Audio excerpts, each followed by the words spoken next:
I will now discuss the evolution theory, which basically summarizes how all life on Earth began, starting in the ocean with very simple organisms, which then changed into fish, which changed into amphibians, which crawled out onto lands and became reptiles, which evolved into birds, and somehow human beings fit into this food web when something evolved into monkeys, which then evolved into human beings.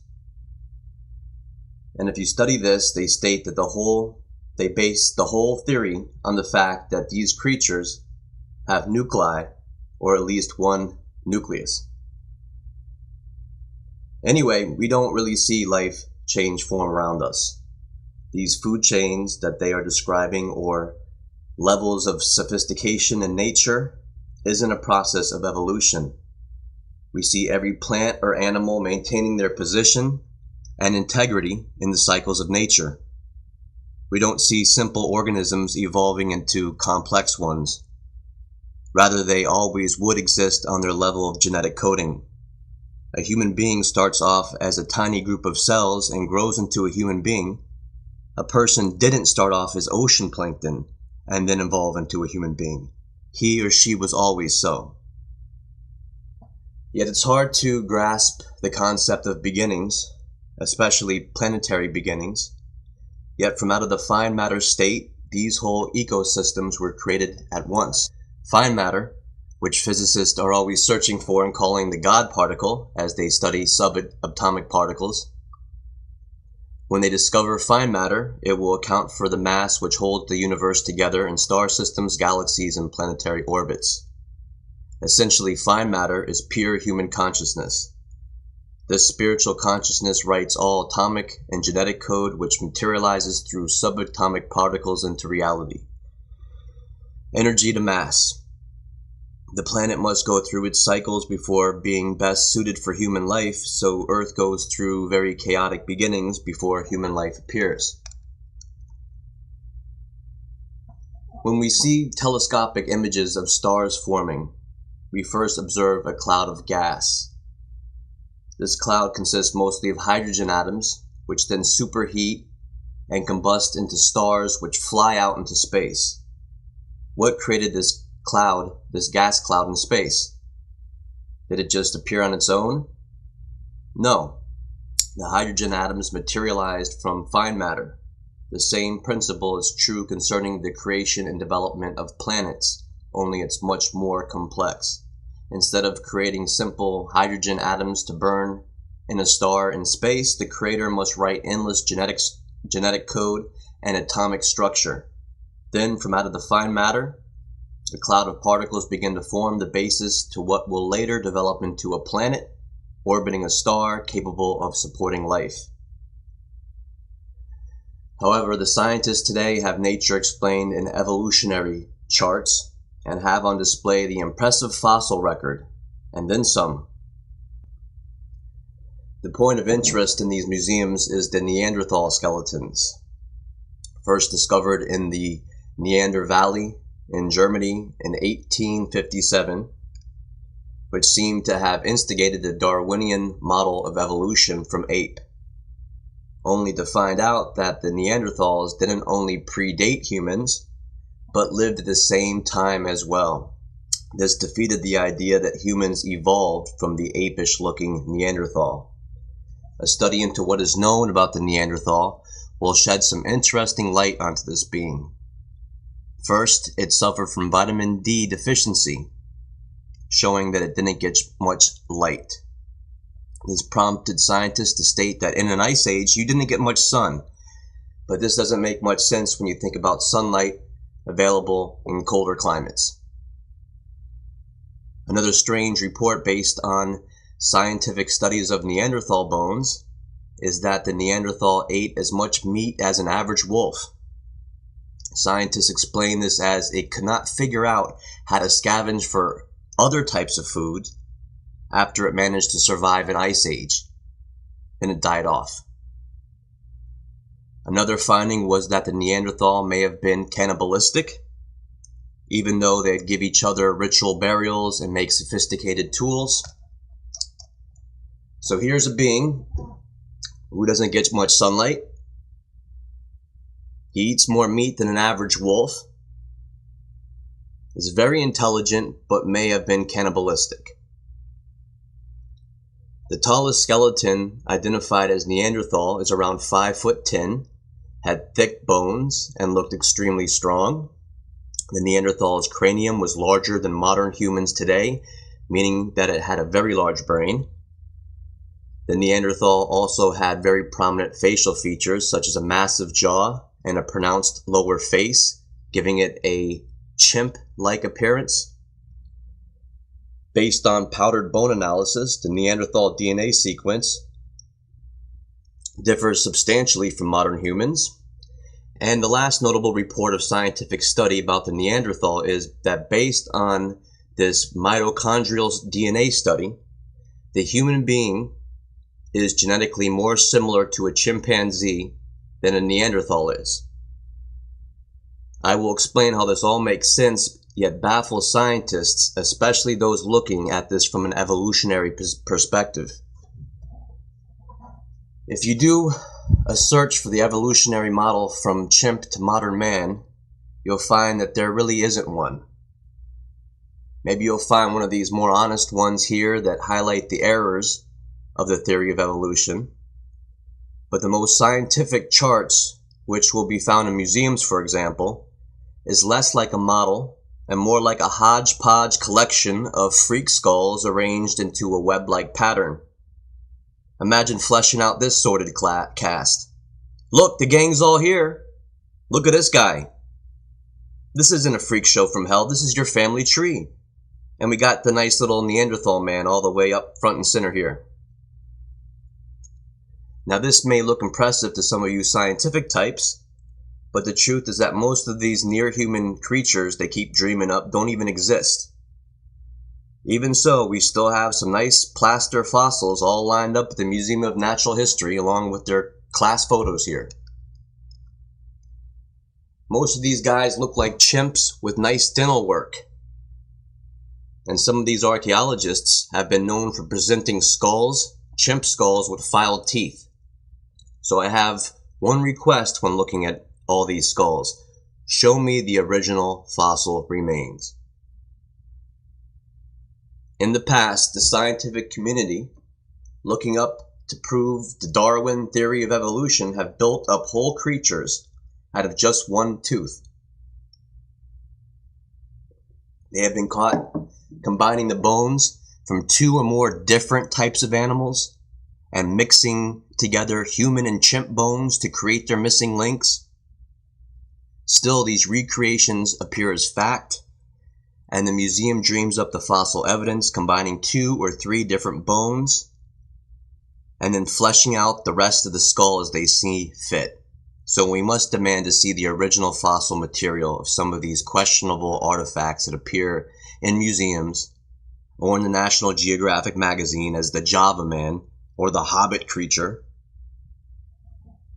The scientists of evolutionary theory have been caught time and time again fabricating the fossil record to win the big prize. So everyone goes out looking for evidence as directed by Darwin control. They find a pig tooth a mile away from an ape skull, and they put the two together and win a place on the Addams family wall next to Uncle Fester and Cousin It and the prehistoric chimp. But right in the front door, they have the main fossils that greet you as you walk into the exhibit. This time they got it right with the human being front and center.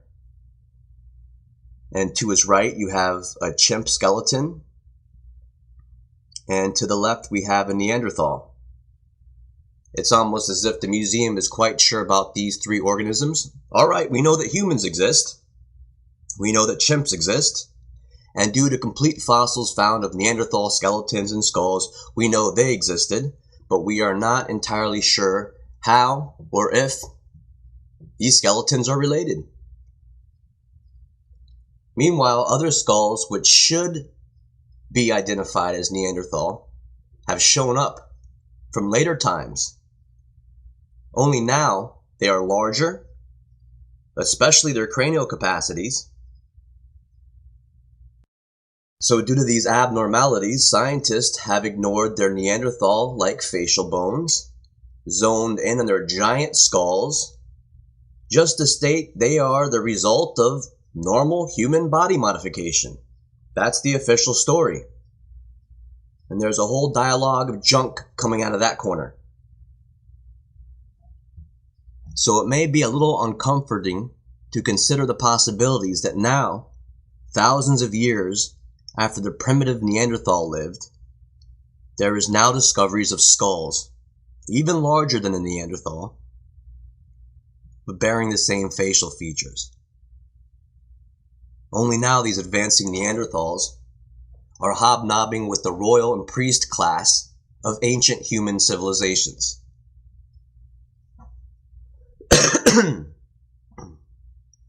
There seems to have been a little mixing of Neanderthal and human genes along the way to create some of these large-headed guys with human hair.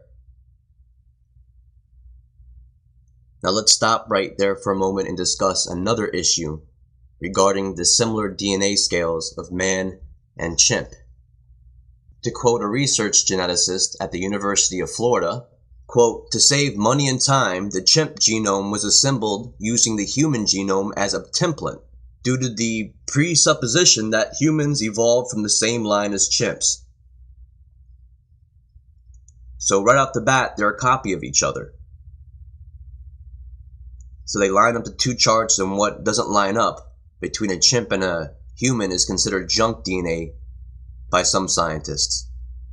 So by these standards, they're going to tell you that your DNA is very similar to a chimpanzee. Now, even if the science is all flawed, it really shouldn't surprise anyone. If we found that we were similar to any other creature on the planet besides an ape or a chimp, I think we'll be in trouble. We'll know that something really doesn't line up correctly. Because out of all the different animals on the planet, which one would you guess resemble people the most? A dog, a rooster, or an ape?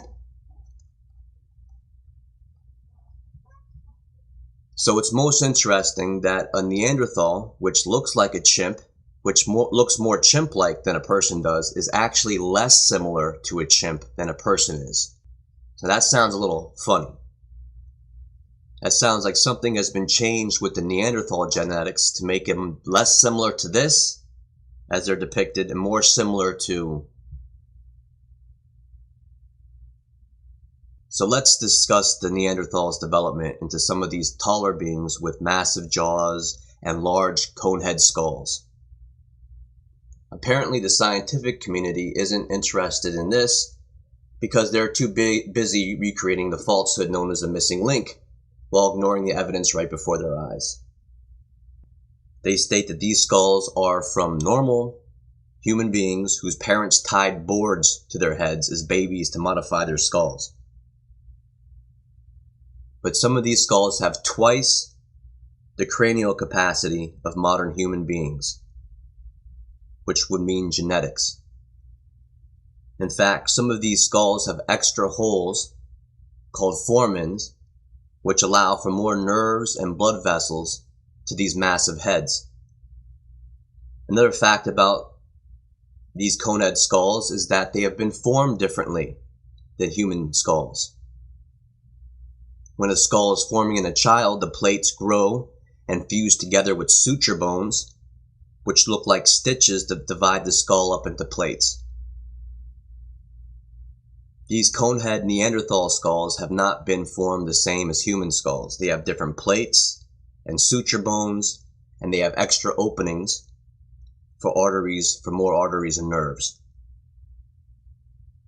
And look at their Neanderthal facial structure. Once again, their pronounced snout and massive jawbone. The Paracas Museum features these strange skulls found all over the world, but mostly they are just that. Skulls and their skeletons have not been included. Still, I'm sure we could figure out the estimated height of some of these beings. Because when found with skeletal bones like this tall Neanderthal here, this one measured about 8 feet tall. Again, with a large cranium and identifiable facial structure, and different plates and suture bones in their skull. Thanks to Klaus Donna, we have some of his research to refer to. So it seems that the Neanderthal species, due to selective breeding and later science, have discovered ways to isolate certain genetic traits, such as size, cranial capacity,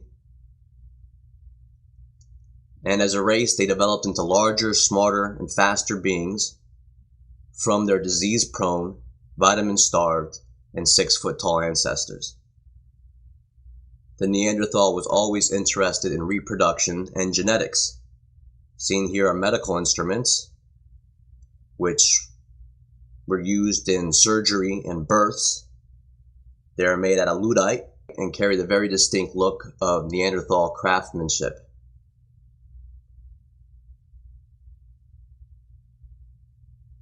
And if they themselves practice selective breeding or artificial insemination to isolate certain genes they saw as superior in themselves, such as height, strength, and brain size, we must realize that they also experimented on human beings when they came in contact with cultures starting in ancient times. And so some of these Paracos skulls or elongated skulls, which look more human than Neanderthal, some of them have hair and so forth, yet still retain some irregularities. These were people with Neanderthal genetics mixed in, and they were often considered royals or priests.